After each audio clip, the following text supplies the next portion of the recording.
한겨울 무섭도록 눈보라가 치던 날 죽은 줄 알았던 오빠의 품에 안겨서 울고 있자니 믿을 수가 없었습니다. 볼을 꼬집어 보니 꿈이 아니었습니다. 바보처럼 본인보다 동생들만 끔찍이 아꼈던 진짜 외친 오빠였던 겁니다. 안녕하세요. 이 믿을 수 없는 일은 2달 전에 예고 없이 일어났는데요. 너무 놀라운 일이라 같이 나누고 싶어 사연을 보내게 되었습니다. 저는 파주에 살고 있는 50대 여성입니다. 어릴 때 우리 집은 너무 가난해서 공부는 꿈도 못 꾸었고요.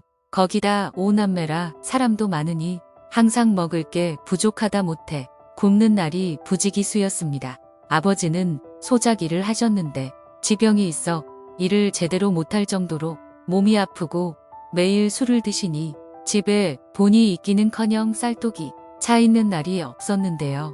저희는 먹을 게 너무 없으니 누가 시키지 않아도 항상 먹을 걸 찾아 헤매야 했습니다. 산에 가서 메뚜기, 개구리 등 먹을 수 있는 건 닥치는 대로 채집해서 먹었던 기억이 납니다. 부모님도 저희를 낳기만 했지 별다른 관심이 없었기에 하루하루가 고통이었고 배고픔과 굶주림에 익숙하게 되었습니다. 오죽하면은 비 오는 날이 좋았습니다. 물을 항아리나 바가지에 모아 물배라도 실컷 채울 수 있었으니깐요. 매일 흰쌀밥에 고깃국을 말아 실컷 먹는 상상을 하는 게 일과였습니다. 하루는 산에 올라 먹을 걸 찾아 헤맸는데 허탕이라도 치는 날에는 마을 동네 아주머니 아저씨들에게 동냥을 해야만 했습니다. 얼마나 자주 그랬는지 친구들이 놀려도 창피하지도 않을 만큼 저희 5남매에게는 평범한 일상이었습니다. 점점 남들의 손가락질에 무뎌지더군요. 이런 상황에서 우리 5남매의 가장이자 부모님은 큰 오빠였는데요. 큰 오빠도 어린 나이에 힘들고 기대고 싶었을 텐데 항상 동생들을 먼저 생각했습니다. 어쩌다 쌀이라도 얻어오면 본인도 배고프고 먹고 싶을 텐데도 꾹 참고 항상 저희들을 먼저 먹이고 신경 써주었는데요. 저에게는 아버지보다 더 듬직하고 믿음직스러운 게 존재였습니다. 그런 오빠가 항상 저희에게 하는 말이 있었는데요. 못 배워서 가난하고 힘든 건 나로 족하니까 너희는 무조건 공부를 하라는 겁니다. 이 지긋지긋한 가난이 굴레를 끊으려면 공부를 해야 한다. 내가 공장에 다니던 신문 배달을 하든지 해서 뒷바라지 할 테니 너희들은 공부를 하라고 하더군요. 그 당시 어린 저의 생각으로는 이해가 되지 않았습니다. 먹고 살 걱정부터 해야지 무슨 공부를 하라는 거야 생각했지만 아버지 같은 오빠가 시키니 저는 군소리 못하고 책을 사서 공부를 해야만 했습니다. 저는 한글도 떼지 못해서 까막눈이라 공부를 시작하기가 너무 어렵더군요. 누구에게 물어볼 사람도 없었지만 불평할 수 없었습니다. 왜냐면 오빠는 밤낮 가리지 않고 저희를 먹이기 위해서 대학교를 보내기 위해서 본인 건강이 상하든 말든 신경 안 쓰고 돈이 되는 일이라면 마다하지 않고 하고 있었기 때문입니다. 어린 마음에 공부를 하기 싫어서 오빠에게 투정도 부려봤지만 오빠는 항상 웃는 얼굴로 꿀밤을 때리면서 매번 같은 말을 했는데요. 공부 못해서 못 배운 놈 소리 듣는 건 내가 마지막이다. 너희는 꼭 배워서 남들처럼 행복하게 살아라. 힘든 건 내가 하면 된다. 그때는 오빠도 공부하기 싫어서 그런 거냐며 투정 부렸지만 지금 생각해보면 오빠의 헌신이자 희생이었고 동생들에 대한 사랑이었습니다. 그렇게 중학교, 고등학교를 오빠 덕에 무사히 다닐 수 있었고 오빠는 돈이 부족하니 대학교 등록금을 벌러 가겠다며 한두 달 집을 떠나 있을 거라 말했는데요. 저에게 부모님과 남은 동생들 잘 부탁한다 인사를 하더군요. 저도 일하면서 오빠를 돕고 싶다고 오빠가 고생하는 거 싫다며 공부 필요 없으니까 대학교 안 가도 된다고 했는데 오빠는 이번에도 웃으면서 제 꿀밤을 때리더니 힘든 건 내가 하면 되는 거야. 나 올 때까지 남은 가족들이나 잘 챙기고 있어. 금방 올 거야 인사를 하더니 그렇게 웃으면서 오빠는 떠났습니다. 금방 올 거라며 한두 달이면 온다던 오빠는 계절이 바뀌고 대학교를 졸업을 해도 나타나지 않았습니다.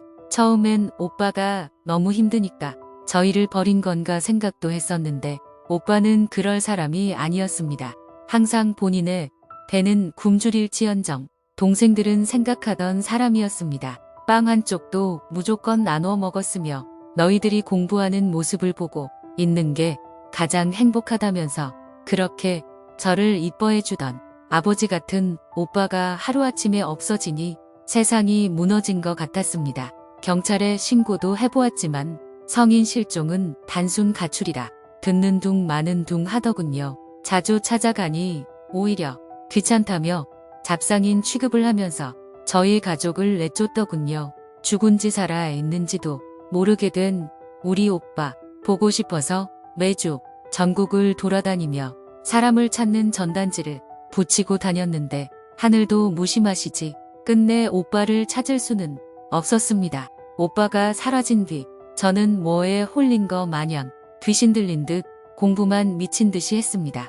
공부를 해야만 오빠가 그동안 수고했다 하면서 찾아올 것 같았습니다. 힘든 줄도 모르고 오빠만 생각하면 눈물이 나서 밤이 되어도 글자 하나라도 더 봐야지 마음이 조금이라도 편해질 수 있었는데요. 오빠가 평소 말했던 공부로 성공을 하게 되면 오빠에 대한 미안함과 죄책감이 덜어질까 싶었습니다.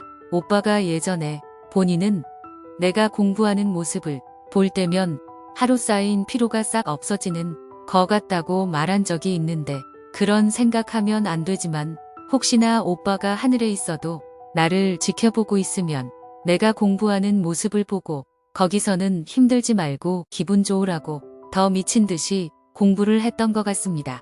그렇게 동네에서 가장 지독하게 공부를 해나갔던 저는 마침내 서울에서 가장 유명한 대학교에 가는 쾌거를 낼 수 있었습니다.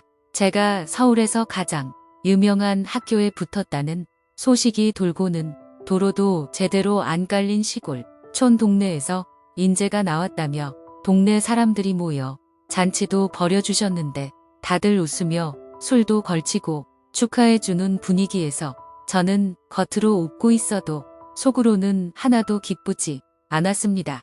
오빠가 없었으니깐요. 있었으면 잘했다. 수고했다며 저를 쓰다듬어 주셨을 텐데 괜히 저희 공부시키겠다고 변을 당한 것 같아 학교에 붙었어도 기뻐할 수 없었습니다. 시간이 지나 꽃피는 봄이 되었고 대학교에 입학한 저는 나중에라도 오빠가 저를 자랑스러워할 수 있게끔 대학 교수를 목표로 공부를 시작했습니다. 다들 집안이 좋아 주눅 들기도 했지만 시골 촌년이라고 기죽어 있을 수 없었습니다. 저는 오빠를 위해 또 저의 속죄를 위해 대학 교수가 되어야만 했습니다. 그렇게 정신없이 공부를 하다 보니 지금이 남편을 만나게 되었고 우리는 결혼을 해서 2명의 자녀도 건강하게 낳을 수 있었습니다. 박사과정까지 무사히 수료했고 나머지 논문만 완성되면 꿈에 그리던 대학 교수도 얼마 남지 않아 보였습니다. 그렇게 앞만 보고 달려온 저에게 조금의 휴식을 주고자 남편과 저는 여행 겸 머리 좀 식히고자 지리산으로 등산을 가게 되었는데요. 겨울이라 단단히 준비를 했는데도 눈보라가 계속 몰아쳐서 정상적인 산행이 쉽지 않더군요. 설상가상 해가 예상보다 빨리 지게 되어 칠흑 같은 어둠 속에서 길을 잃게 되었습니다. 두리번거리면서 왔던 길을 찾아 헤맸는데 왜인지 계속 같은 곳을 도는 것 같았는데요. 점점 몸은 차가워지고 준비한 먹을 것도 다 떨어져서 더 이상 움직일 힘도 없었습니다. 흩날리는 눈보라 밑에서 이렇게 죽으면 참 어이없다. 내가 왜 이렇게 아등바등 살았을까 생각이 들었는데요. 나중에 오빠를 만나면 나 이렇게 공부 많이 했다고 오빠 덕분이라고 말하려고 했는데 고마웠다고 말 한마디 못한 게 너무 슬펐습니다. 어둠 속에서 점점 지쳐가다 오만 생각이 다 들던 무렵에 저 멀리서 불빛이 보이더군요.